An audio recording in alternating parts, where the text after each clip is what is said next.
Subscribe करें और bell दबाएं ताकि कोई खबर रह न जाए।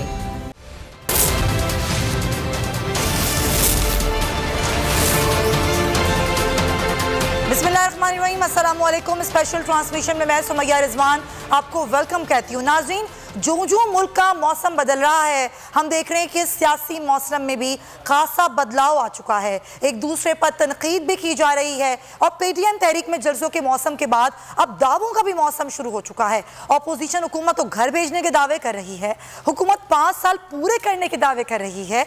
अपोजिशन हुकूमत की खौफजदा होने पर बज़िद है और हुकूमत नवाज शरीफ को जनवरी तक वापस लाने के दावे पर भी डटी हुई है। वज़ीर आज़म इमरान खान के कल के इंटरव्यू और आज मरीम नवाज के बयानात आपको सुनवाते हैं, फिर मजीद भी बात करेंगे। और वज़ीर आज़म मरीम नवाज जिस तरीके से बयानबाजी हम देख रहे हैं, कल हमने शहबाज शिबली फराज का बयान देखा। उन्होंने कहा 15 जनवरी को पाकिस्तान की जेल में नवाज शरीफ होंगे, और जबकि मरीम नवाज ने दावा किया कि जनवरी तक तो ये हुकूमत ही जाने वाली है। अभी थोड़ी ही देर पहले आपने शहबाज गिल की न्यूज़ कॉन्फ्रेंस भी देखी, जिसमें उन्होंने वो वीडियो दिखाई जो कि मंजर आम पर आई थी कैप्टन सफदर की गिरफ्तारी के हवाले से। ना सिर्फ वो वीडियो उन्होंने तफसील के साथ दिखाई, बयान की, बल्कि ये भी कहा कि ये सब कुछ जो किया जा रहा है ये कुछ और नहीं, ये अपोजिशन की साजिश है। जो इंडियन मीडिया खबरें चला रहा है, ये खबरें लगवाई जा रही हैं। उन्होंने ये कहा कि ये एजेंडा है मुस्लिम लीग नून का, और मुस्लिम लीग नून अपने एजेंडे पर काम कर रही है। पूरी दुनिया ये जान चुकी है कि मुस्लिम लीग नून का एजेंडा दुश्मन एजेंडा है। और जाहिर है अब मौसम जो आ रहा है, सियासी मौसम, यहाँ पर हर कोई डेडलाइन दे रहा है कि दिसंबर तक का टाइम दिया जा रहा है, कभी अपोजिशन की जानिब से, कभी हुकूमत की जानिब से। लेकिन सवाल ये उठ रहा है कि ये अपोजिशन और ये हुकूमत दोनों का जो फोकस होना चाहिए वो होना चाहिए आवाम के मसाइल। ये बढ़ती हुई महंगाई के लिए हुकूमत की पॉलिसीज़ आनी चाहिए, लेकिन ऐसा कुछ नहीं है। अगर हम अपोजिशन की बात करें, अपोजिशन आई तो ज़रूर थी और पीटीएम के जलसे भी इसी बात पर करना शुरू किए थे कि हम अमल से कर रहे हैं, लेकिन बात अब कहीं और ही पहुंच गई है। खैर, ज़रा अभी शहबाज गिल के जो अभी इन्होंने न्यूज़ कॉन्फ्रेंस की, उससे पहले रद्द-ए-अमल ले लेते हैं मुस्लिम लीग नून का। तो राना अर्शद साहब हमारे साथ मौजूद हैं। राना साहब, जो कुछ नैरेटिव है हुकूमत का, वो तो ये है कि ये जो कुछ हुआ गिरफ्तारी, इसके पीछे पीपल्स पार्टी और नून लीग का ही हाथ है, और जो कुछ इंडियन मीडिया दिखा रहा है ये भी वो एजेंडा है मुस्लिम लीग नून का जो कि दुश्मन एजेंडा है जो कि इंडियन मीडिया वही चीज़ दिखा रहा है जो कि आप दिखाना चाहते हैं इंडियन मीडिया पर। और जो कुछ हमने देखा इस सारी सूरत हाल में, सारे एपिसोड में, और हुकूमत इसका जिम्मेदार मुस्लिम लीग नून को ही समझती है, क्या कहेंगे आप? देखें, पीपल्स पार्टी का इस बारे में बिल्कुल ही क्लियर और साफ व्यू पॉइंट है इस ट्रांस से। और आपको पता है कि मेरे ख्याल में नून लीग भी की क़यादत भी इस बात को समझती है और उन्होंने अप्रिशिएट किया है जो इस पे स्टैंड लिया पाकिस्तान पीपल्स पार्टी ने, पाकिस्तान पीपल्स पार्टी की क़यादत ने। और पहले दिन से ही, जिस दिन ये इंसिडेंट हुआ, ये वाक़या हुआ, उस दिन ही हमने वज़ीर आला सिंध ने और ख़ास तौर पर चेयरमैन बिलावल भुट्टो ज़रदारी साहब ने प्रेस कॉन्फ्रेंस भी की और मीडिया पे भी आए और पार्टी का मौक़िफ़ भी दिया कि हम समझते हैं कि ये बहुत बड़ी ज़्यादती हुई है, नाइंसाफ़ी हुई है।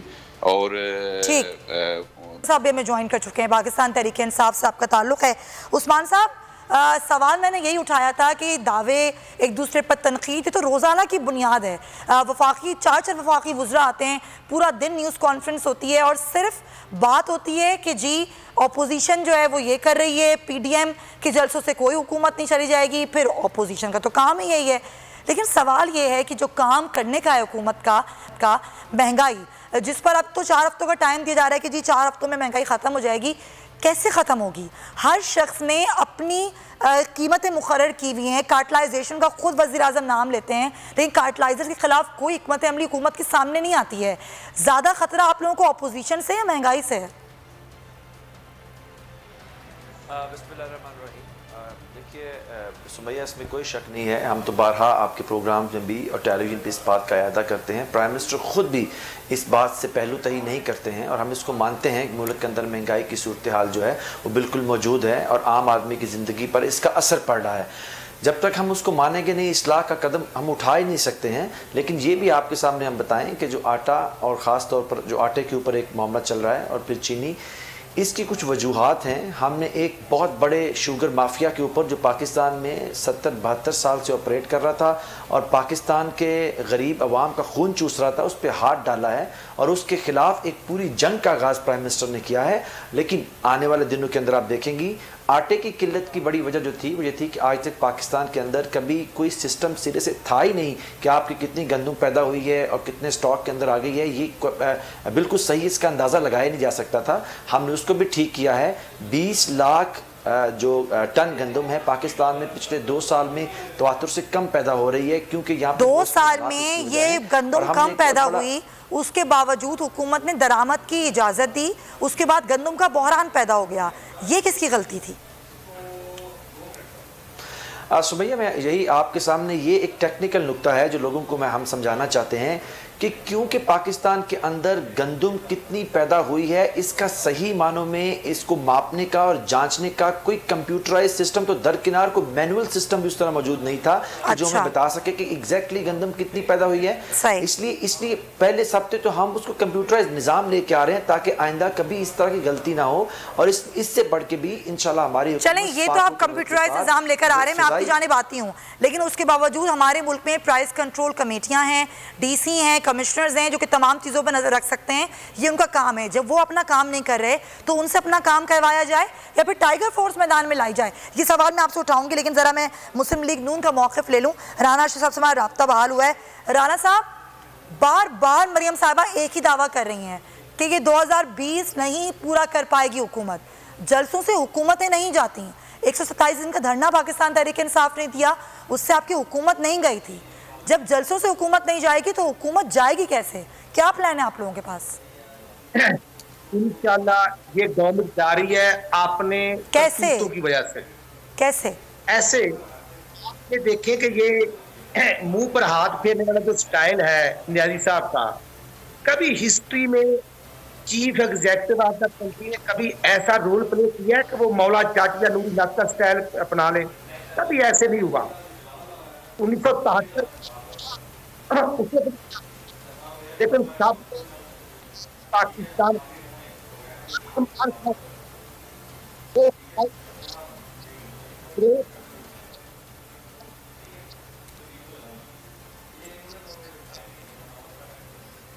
राना साहब आपकी मुझे फिर आवाज़ नहीं आ रही है। क्या टेक्निकल इशू है? हम इसको देखते हैं, कॉल पर लेते हैं राना साहब को। इस्माइल राव साहब, पाकिस्तान पीपल्स पार्टी और मुस्लिम लीग नून ज़ाहिर है ये PDM के इत्तेहाद में तो शामिल हैं, लेकिन अभी ये गिलगित बल्तिस्तान का इलेक्शन हो रहा है, उसमें आप दोनों की पार्टीज एक दूसरे के आमने सामने हैं।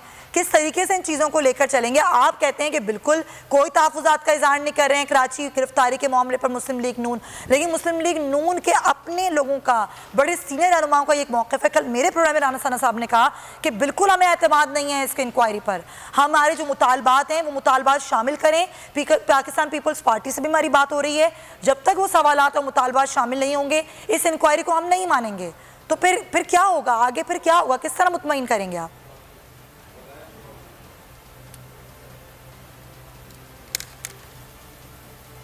राव साहब, एक ये है कि जैसे आपने कहा कि इंक्वायरी तो अभी शुरू होनी है। गवर्नमेंट ने अपनी भी एक वज़रा की एक कमेटी बनाई हुई है।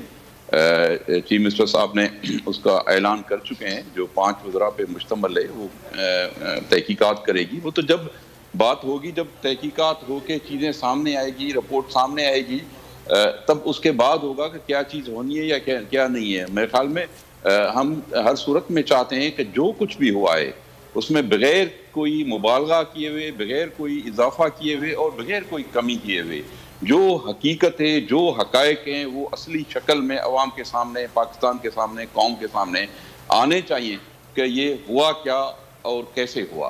तो इसमें मेरे ख्याल में कोई दूसरी राय नहीं है। दूसरी बात जो आपने ये बात कही गिलगित बल्तिस्तान में जो हम इलेक्शन कर रहे हैं और उधर हम इत्तेहाद दिए, तो देखिए ये बात तो एक वाज़ेह और क्लियर है पहले दिन से कि PDM का जो अलायंस है, ये जो इत्तेहाद है, ये इत्तेहाद कोई इंतखाबी अलायंस नहीं है। इसमें ये तो अभी इलेक्शन हो रहे हैं, लेकिन आइंदा के लिए भी जब इंतखाबात होंगे, मुल्क में आम इंतखाबात होंगे, तो हर कोई पार्टी अपना अपना दस्तूर, अपना अपना मंशूर, अपना अपना आइन, अपना अपना प्रोग्राम लेके अवाम के पास जाएगी। हर एक के पास अपनी आइडियोलॉजी है, अपना प्रोग्राम है, अपने स्लोगन्स हैं, अपना नैरेटिव तो है इस्माइल राव साहब, लेकिन जो हुकूमत तो घर भेजने वाला मामला है उस पर वो कैसे अमल दरामद होगा? घर कैसे भेजेंगे? जलसों से क्या हुकूमत घर जाएगी? देखिए, घर भेजने का काम जो है ना, वो ये हुकूमत खुद कर चुकी है। अच्छा।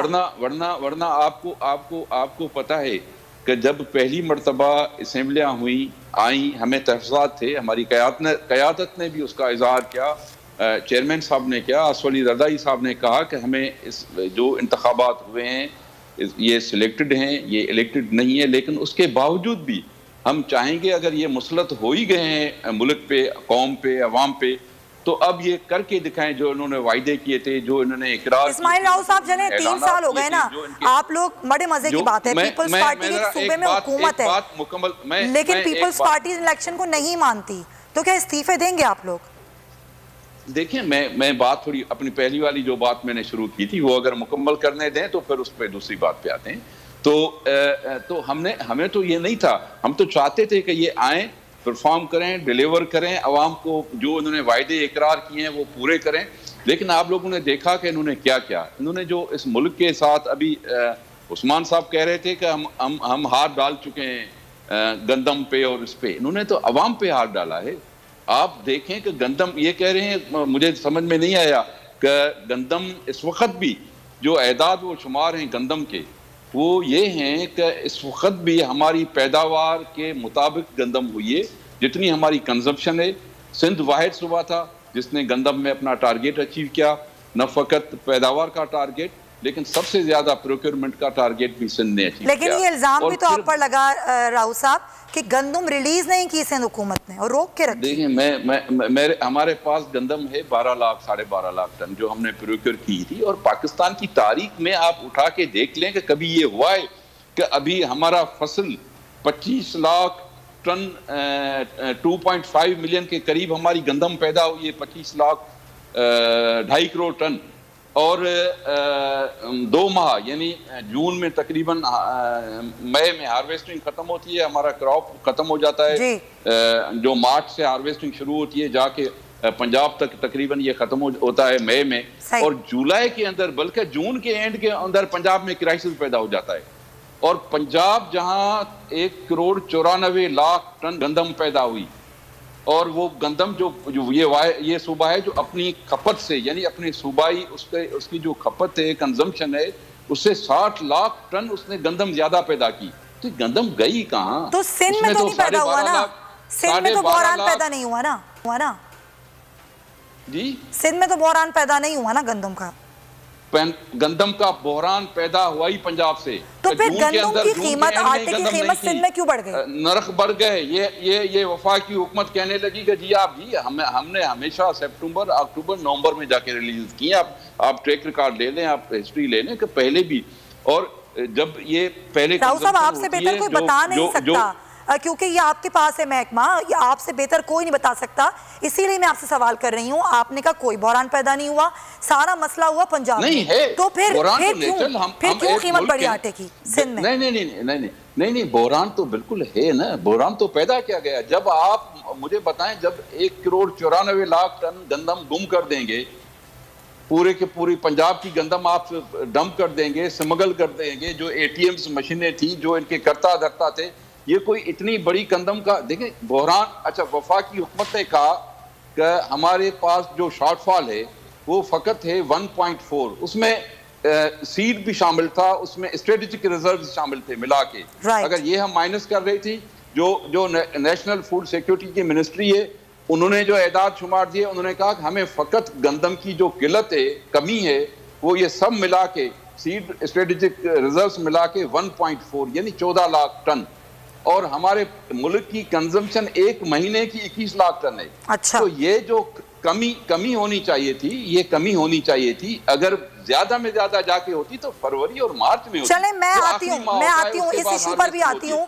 क्योंकि आपने जो फिगर्स मुझे बताए ना, लेकिन बसर साहब बिल्कुल डिफरेंट बात कर रहे हैं। वो ये कह रहे हैं कि ये कुछ भी कंप्यूटर था ही नहीं, ये सब कुछ मैनुअल चल रहा था, इसलिए परेशानी हुई। जरा इस चीज को भी टेक्निकली देखते हैं। लेकिन कल पीडीएम सर मुझे बात करने दें, मैं आती हूँ इस इशू पर। लेकिन मामला है कल का। कल पीडीएम का जलसा है ज़ाहिर कोयटा में, और खुद बलूचिस्तान की हुकूमत ये कह रही है कि ये अपील भी कल की लियाकत शाहवानी ने कि इस जलसे को मुलतवी करे पीडीएम, क्योंकि ज़ाहिर सिक्योरिटी खदशात हैं, ये उनका कहना है, उनका स्टेटमेंट था। हमारे सीनियर साफ़ी हैं शाहिद रिंद, उनसे बात करते हैं। आपका ताल्लुक बलूचिस्तान से ही है शाहिद, कल जो बलूचिस्तान हुकूमत ने कहा, कुछ आज मैंने सीडीटी की कुछ कारकर्दों को हलाक भी किया गया, सिक्योरिटी खदशात हैं, ये बलूचिस्तान की हुकूमत कह रही है। कल कोयटा में ये पीडीएम जलसा करने जा रही है, क्या बताएंगे आप, क्या वहाँ की सियासत कहती है और क्या मामलात हैं? कल का जलसा किस तरह का होने वाला है और हुकूमत की तैयारियां कैसी देख रहे हैं आप?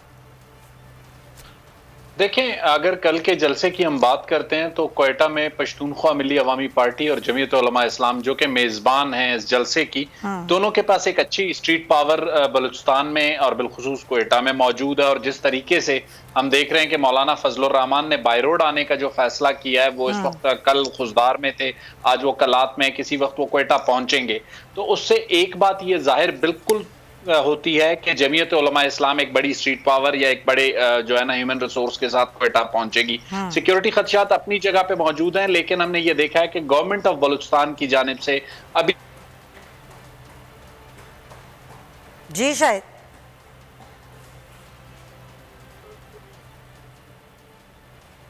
ठीक है, शायद के सिक्योरिटी खदशात तो अपनी जगह हैं, लेकिन ज़ाहिर जो हुकूमत प्लान कर रही है वो सिक्योरिटी के हवाले से ज़्यादा बेहतर तौर पर प्लान कर रही है। शायद आपको मेरी आवाज़ आ रही है? ठीक है बसर साहब, जो पीडीएम जलसे कर रही है वो तो आप लोग करने दें।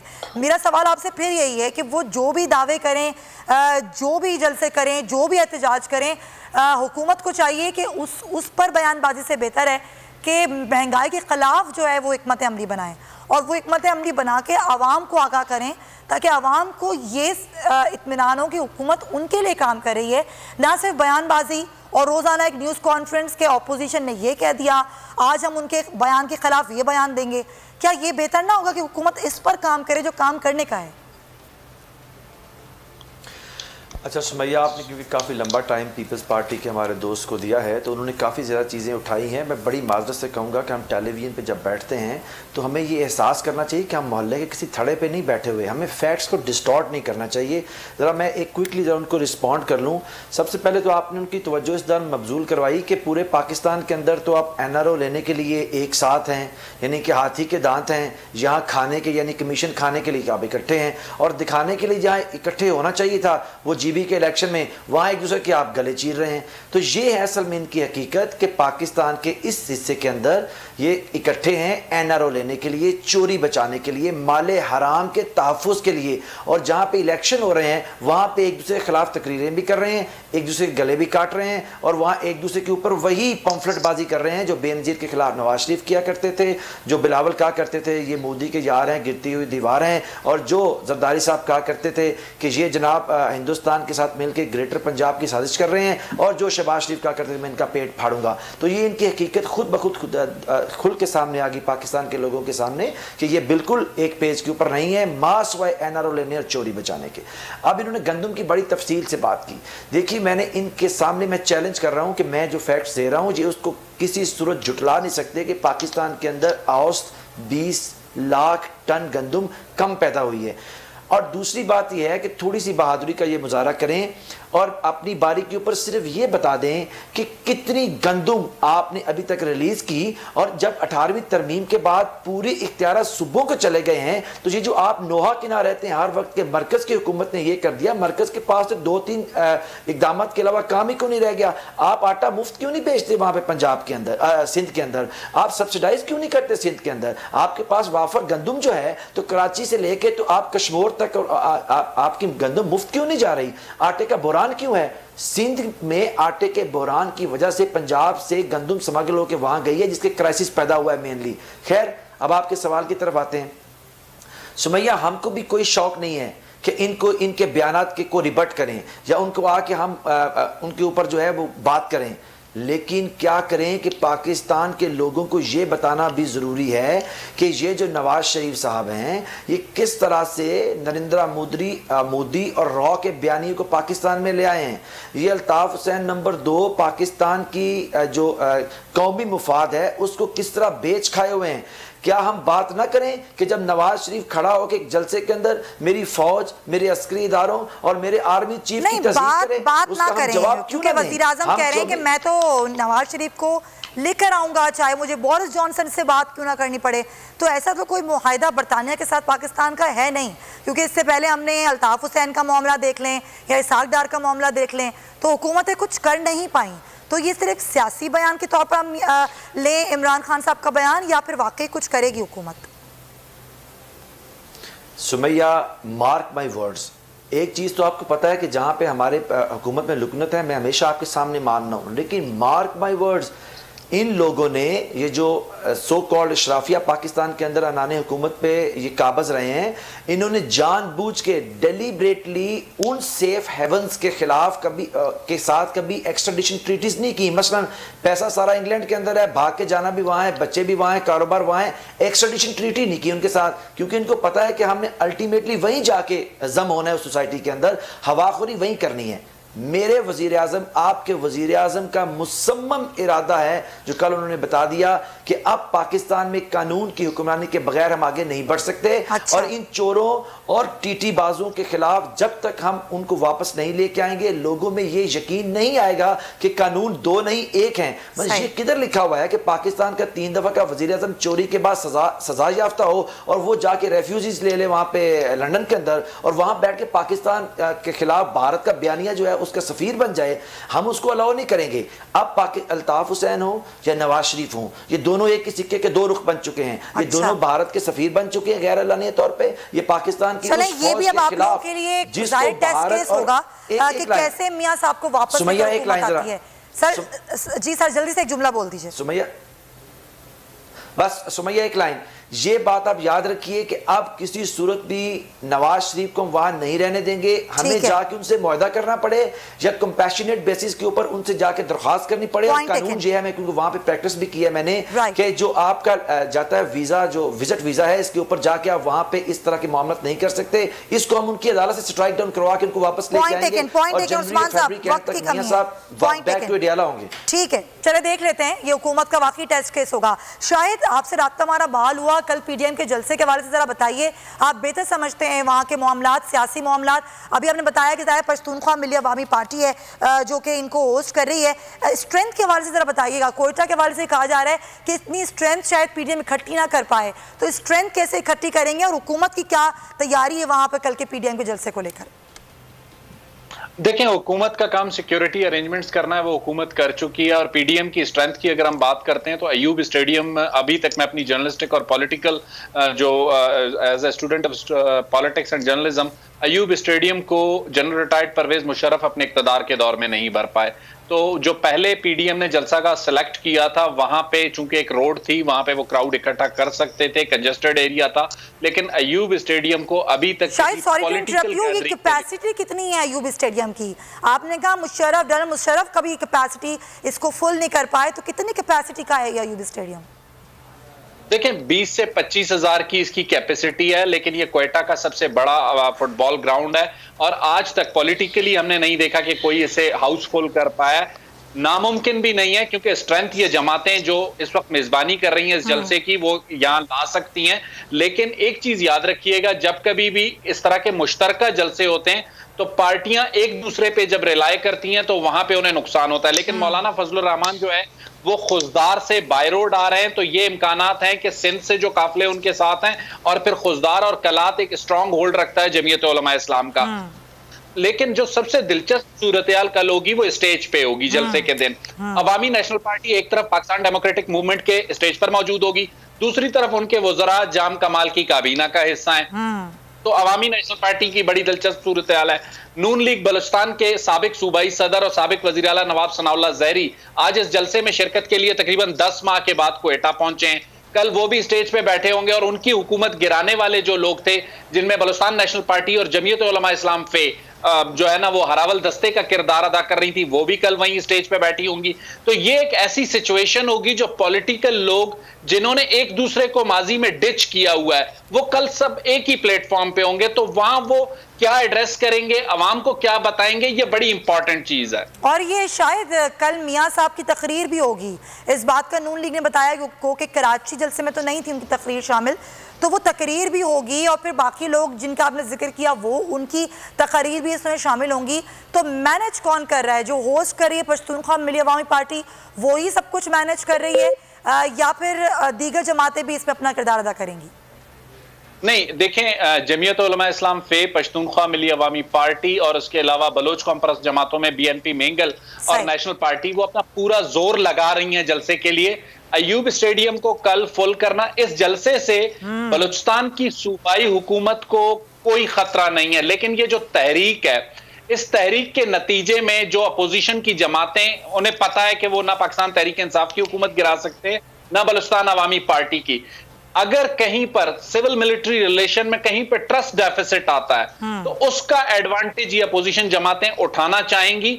और अगर कोई ऐसी सूरत हाल आने वाले दिनों में क्रिएट होती है जो सिविल मिलिट्री रिलेशन में अगर ट्रस्ट डेफिसिट आता है, तो बलूचिस्तान की जो मौजूदा हुकूमत है उसे अपोजिशन से नहीं, अपनी ही जमात से खतरा होगा। जमात से खतरा होगा क्योंकि अपने ही जो वुज़रा हैं वो उसमें होंगे। साथ रहिएगा, एक खबर है इसी मुतालिक, वो नाज़रीन को फिर मैं दोबारा आती हूँ। पाकिस्तान पीपल्स पार्टी के चेयरमैन बिलावल भुट्टो जरदारी का अहम वीडियो पैगाम सामने आ गया है। बिलावल ने कोयटा जलसे में अवाम और जियालों से भरपूर शिरकत की अपील की है। ये वीडियो पैगाम सुनिए। बिस्मिल्लाहिर्रहमानिर्रहीम, अस्सलाम वालेकुम। जैसे माजी में इस मुल्क के तमाम जमहूरी कुव्वतों ने मिल के movement for the restoration of democracy MRD की तहरीक ज़िया उल हक के आमरीत के खिलाफ चलाए थे, जैसे हमने सब मिल के the alliance for restoration of democracy ARD की तहरीक मुशर्रफ के आमरीत के खिलाफ चलाए थे, आज पाकिस्तान की तमाम जमहूरी कुव्वतों ने पाकिस्तान डेमोक्रेटिक मूवमेंट के नाम से PDM की तहरीक इस सिलेक्टेड हुकूमत और उनके सहूलतकारों के खिलाफ शुरू किए हैं। ये तहरीक जमहूरियत की बहाली की तहरीक है, ये तहरीक आपके हकूक़ का तहफ़्फ़ुज़ की तहरीक है, हमारा आइन 1973 की आइन की तहफ़्फ़ुज़ की तहरीक है, ये तहरीक 18वीं तरमीम की तहफ़्फ़ुज़ की तहरीक है। तो ये बिलावल भुट्टो का पैगाम है। इस्माइल राव साहब, बिलावल साहब गिलगित बल्तिस्तान के इलेक्शन कैंपेन चला रहे हैं, वो कल वीडियो लिंक के जरिए कल जलसे में शिरकत करेंगे, उनका खिताब भी होगा। लेकिन जब वो ये अपील करते हैं कि जियाले आएँ, कारकुनान आएँ और ख़ुद वो वहाँ मौजूद ना हो, तो क्या डीमोरलाइज नहीं होते हैं कारकुनान? अगर लीडर उनका वहाँ मौजूद ना हो, वो सिर्फ वीडियो लिंक से खिताब करे? देखें, आजकल ये एक फैसिलिटी है और फिर चेयरमैन साहब वीडियो लिंक के जरिए खिताब करेंगे और उसके साथ साथ बाकी जो क़यादत, दूसरी क़यादत है, वो वहाँ की जो बलूचिस्तान की क़यादत है पीपल्स पार्टी की, और उसके अलावा दूसरी मरकज़ी क़यादत भी वहाँ मौजूद होगी। और वहाँ बिल्कुल ही कोई पीपल्स पार्टी इस इत्तेहाद में अपने दिल व जान के साथ शरीक है। इसका जो मकसद है इंशाल्लाह उसमें कामयाबी होगी। इसलिए कामयाबी होगी हमें कि जैसे ये पहले बात की गई कि ये सिक्योरिटी की बात की गई, कहा गया कि जी ये जलसा मनसूख किया जाए कि ये सिक्योरिटी, असल में सिक्योरिटी हुकूमत की खतरे में पड़ गई है। अच्छा। और किसी को खतरा नहीं है, हुकूमत को अपना खतरा पड़ रहा है कि अभी गुजरानवाला का जलसा हुआ, उसका पसीना उनको खुश्क नहीं हुआ था कि कराची का बहुत बड़ा जलसा हो गया, अभी उसी को ये संभाल नहीं पाए तो फिर ये कोयटा का जलसा हो रहा है। और इंशाल्लाह ये भी बहुत बड़ा यादगार जलसा होगा और तारीखी जलसा होगा। और फिर आप देखें ना, इस वक्त भी हुकूमत के पास प्रोग्राम क्या है, आएंगे मीडिया वाले, जी नवाज शरीफ को फलानी तारीख में जेल में ले आएंगे, जी आसिफ अली जरदारी को फलानी तारीख में आप जेल में डाल देंगे, जी फलानी तारीख तक ये झाड़ू पड़ जाएगा, फलाने तारीख तक ये होगा। कभी किसी ने आके कहा है कि हम महंगाई खत्म कर देंगे? किसी ने कहा है कि हम महीने में 2 महीने में ये गंदम के वही पुराने रेट हम बात आपकी ठीक है, लेकिन देखें सूबों की अगर बात करें ना, जो बात अभी बसरा साहब ने की 18वीं तरमीम के बाद सूबों के पास इख्तियारात हैं। आपने अपने सूबे में कितनी महंगाई कम की? आप लोगों की पॉलिसी अपने सूबे में कितनी है? नहीं, देखिए हम तो अपने तौर पर कर रहे हैं, लेकिन जब आप बाकी महंगाई का तूफान ले आएंगे, जब आपके एटीएम जो मशीनें हैं वो पंजाब की 50 जो 60 लाख टन जो जायद थी पंजाब के, पूरा साल पंजाब खाता, उससे भी जायद उसकी पैदावार थी, वो एक महीने के अंदर, यानी पंजाब की 11 लाख टन तकरीबन जो ये एदाद शुमार मैंने नहीं दिए, ये छोड़ देना इस्माइल राव साहब, जिस तरह हम हुकूमत को कहते हैं ना कि आप अपनी कारकर्दगी का मलबा पिछली, सर एक मेरी बात सुन लें, तो ये एक मेरा पॉइंट ले लें, फिर आप बोलते रहिएगा कि मैं जिस तरह हम हुकूमत को नहीं कह सकते, हम खुद तनकीद करते हैं कि अपनी कारकर्दगी का मलबा पिछली हुकूमतों पर आप नहीं डाल सकते। इसी तरह हम आपसे ये कहेंगे कि पीपल्स पार्टी अपने इकदाम करे, अपनी पॉलिसीज लेकर आए कि कारकर्दगी है तो वाकई हुकूमत के रेट, लेकिन हम लोगों को चीजें सस्ती दे रहे हैं। कारकर्दगी ये है, हम पॉलिसीज ही लेकर, सर मैं खुद कराची में रहती हूँ, सर यहाँ पर कौन सी महंगाई नहीं है। मैं सुमैया बताता चलूं आपको कि हमारी कारकर्दगी ये थी कि वाहिद सूबा सिंध था जिसने अपने टारगेट से गंदम एक्सीड पैदा की। हमारा 3.38 लाख टन टारगेट था, जिससे हमने एक्सीड किया, किसी और सूबे ने नहीं किया।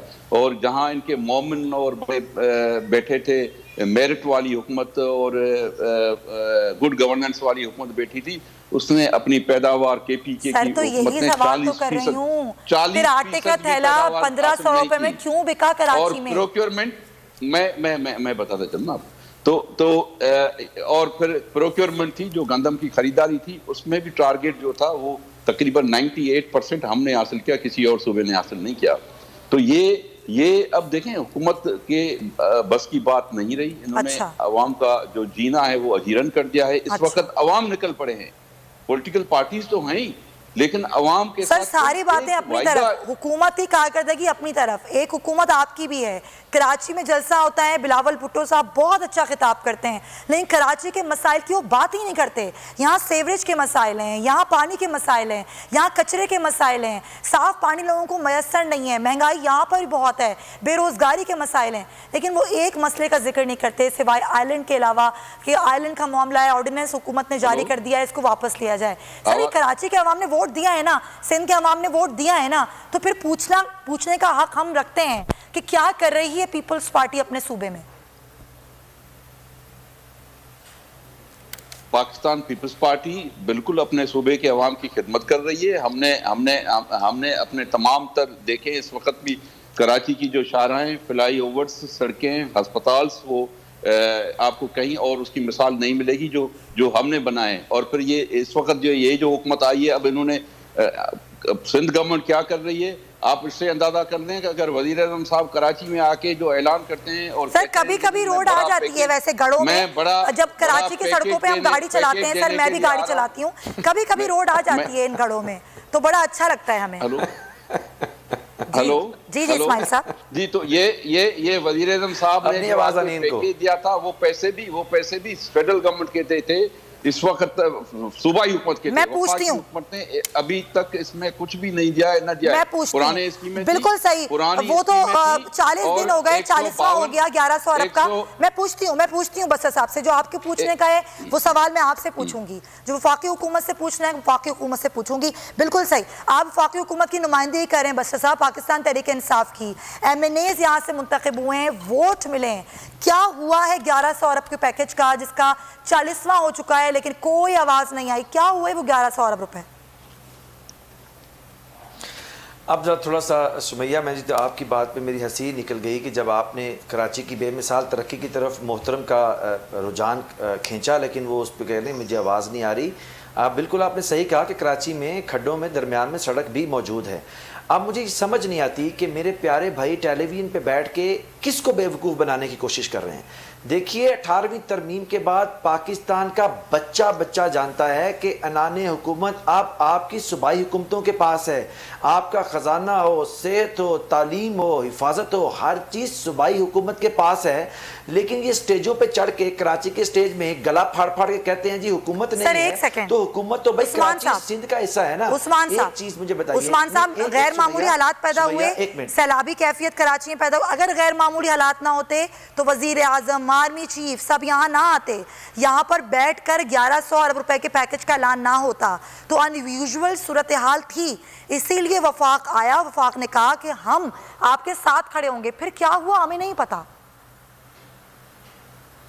सुमैया, यही मेरा एक लॉजिक है, अगर आप मुझे सुन लें। मैं तो यही कह रहा हूं कि गैर मामूली हालात पैदा हुए, सारा कराची डूब गया, बारिश आई तो पानी आ गई, ये साइंस हमें पता चल गई। आज मुझे बताइए कि सिंध के अंदर लाड़काना में WHO ने एड्स के ऊपर इमरजेंसी का निफाज किया हुआ है, तो मरकजी हुकूमत ने आके वहां पे एड्स का मामला हल करना है। आज भी थर के अंदर बच्चे भूख अफलास से मर रहे हैं। मिठरी के अंदर मैं अगले दिन गया हूं, बच्चे जमीन पे माए पैदा कर रहे हैं। ये भी मरकजी हुकूमत ने कर रहा है। मैं 1100 अरब के पैकेज का पूछ रही हूं सर, उसका जवाब तो मुझे दे दीजिए। वो क्या हुआ 1100 अरब रुपए के पैकेज का? जी मैं आपको बताऊं, हमने उस पैसे के लिए एक कमेटी बनाई हुई है। उस कमेटी के जरिए वो सारी डिस्ट्रीब्यूशन जो है उसका लाहे अमल तय किया जा रहा है।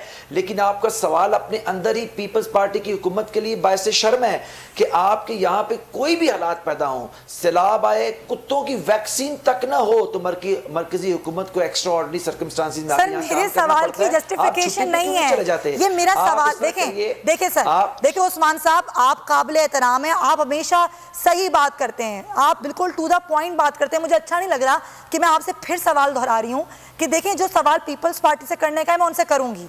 मेरे सवाल की जस्टिफिकेशन नहीं हो सकती, कुत्तों की वैक्सीन नहीं है, क्या हो रहा है लाड़काना में, क्या हो रहा है कश्मीर में। सर मैं आपसे पूछ रही हूं 1100 अरब रुपए के पैकेज का क्या हुआ?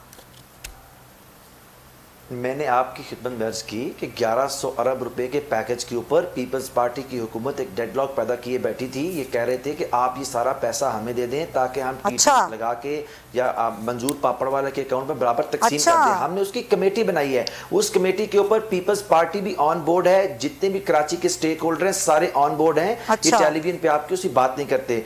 उसके ऊपर जो आपके मुख्तलिफ तरक्याती मनसूबा जात हैं, उनकी जो ग्राउंड रियलिटीज हैं वो तय की जा रही हैं और आपको आने वाले 1 महीने के अंदर वो ग्राउंड के ऊपर काम होता नजर आएगा। लेकिन भैया मैं कैसे खामोश रहा हूं जब आपके टीवी प्रोग्राम के ऊपर ये कहते हैं कि हुकूमत नहीं चल रही। और भाई सिंध के अंदर 5 काम तो बताओ आप लोगों ने किए हैं। पूरे पाकिस्तान में निकले हुए हुकूमत सही करने के लिए, और अपनी हुकूमत जो है उसका बेड़ा गर्क हुआ हुआ, सत्यानाश हुआ। चीफ जस्टिस ने कहा कि सिंध में हुकूमत ही कोई नहीं है, और ये लोगों पे तनकीद करते हैं। मतलब लुक एट देम साहब जी, ये 5 काम बताए इन्होंने क्या किए हैं। गंदम का मसला कराची में, पाकिस्तान में सबसे महंगा आटा बिक रहा है। भाई साहब कह रहे हैं हमारे पास गंदम मौजूद है और गंदम चूहे खा रहे हैं। पूरा पाकिस्तान जानता है कि आप करप्शन का गढ़ है। आवाम से सिंसियर नहीं है, सब अपनी अपनी जस्टिफिकेशन देते हैं। ट्रस्ट डेफिसिट जो है ना वो आवाम को मरवा रहा है। खैर मैं आपका पॉइंट आया ब्रेक। ठीक है, ये मरियम नवाज की गुफ्तगू थी। शायद अगर हुकूमत के लिए ये एक मामला है कि जी उन्होंने सिक्योरिटी फराम करनी है, हुकूमत खुद कहती है कि यहाँ पर सिक्योरिटी थ्रेट है और ये कहती है कि PDM जलसा मुलतवी कर दे, तो अब उनके ऊपर ही बड़ी भारी जिम्मेदारी आ गई है। इस जिम्मेदारी से ज़्यादा कि अपोजिशन कितनी स्ट्रेंथ इकट्ठी करती है, क्या कहेंगे? देखें, अपोजिशन की स्ट्रेंथ, क्वेटा का जो जलसा है वो पश्तूनख्वा मिली अवामी पार्टी और जमीयत उलमा इस्लाम एक अच्छी स्ट्रेंथ रखती हैं और वो स्ट्रेंथ लेकर आएंगी। अभी मरियम नवाज से जो एक सवाल हो रहा था जिसको उन्होंने स्किप किया, हमारे पास ये इत्तलात मौजूद हैं कि 99 में जो लोग उनके वालिद को छोड़ गए थे वो आज दोबारा उनकी जमात में कुछ लोग शामिल होंगे।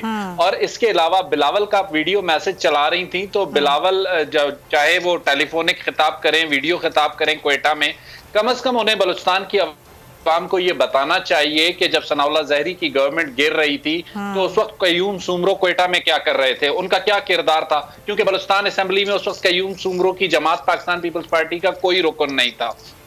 उसके अलावा सादिक संजरानी के इंतखाब के मामले पर देखें, बलूचिस्तान में सबसे बड़ा प्रॉब्लम यह है कि जो मरकजी जमातें हैं उनका बलूचिस्तान में कोई स्टेक नहीं है। और जमीयत उलमा इस्लाम इस वक्त जो एक धांधली के नैरेटिव के साथ आई है। सुमैया एक बात आपको बताऊंगा कि जमीयत उलमा इस्लाम के अगर आप पिछले 3 इलेक्शंस के बलूचिस्तान के फिगर्स उठा के देख लें तो उनकी सीटें 10 से 11 ही रही हैं। कभी भी उनकी सीटें 15 नहीं हुई और कभी भी 6 नहीं हुई। तो एक आध सीट चेंज हो सकती है, एक हल्का हार गए दूसरा जीत गए, क्वेटा से लेके अपवर्ड्स जो हमारे पश्तून इलाके हैं, जिनको हम मतलब नॉर्दर्न बलूचिस्तान कह सकते हैं, वहां पे जमीयत उलमा इस्लाम का एक स्ट्रॉन्ग होल्ड रहा है। इस बार जमीयत उलमा इस्लाम को खुशदार से एक नशिस्त सरदार अख्तर मेंगल की हिमायत की वजह से मिली है बलोच इलाके से, तो उनकी जो वो धांधली वाला नैरेटिव है वो नहीं बचता। लेकिन जो चीजें हैं बलूचिस्तान में, ये जो पीडीएम की जमातें इकट्ठी होंगी, हर कोई अपना अपना हदफ अलग रख के चल रहा है। ये बता दें क्विकली कि वो सूबा जो कि सबसे ज्यादा नजरअंदाज किया गया, कल की तकरीर में बलूचिस्तान के अवाम कितनी उम्मीद रख रहे हैं कि तमाम जमातें 11 जमातें जो आएंगी ये बलूचिस्तान के अवाम के लिए क्या बात करेंगी?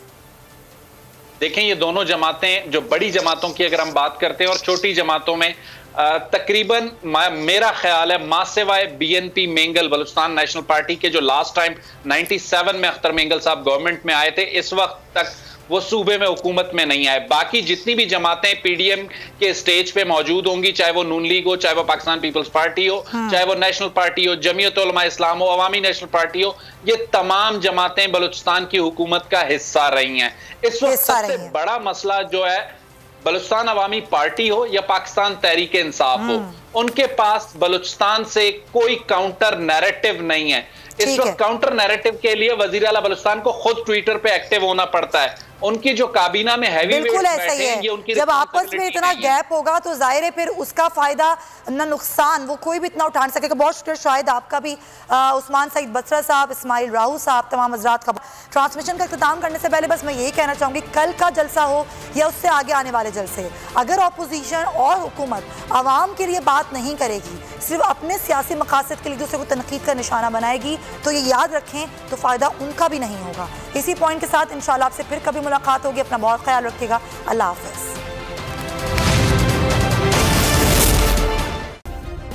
सब्सक्राइब करें और बेल दबाएं ताकि कोई खबर रह न जाए।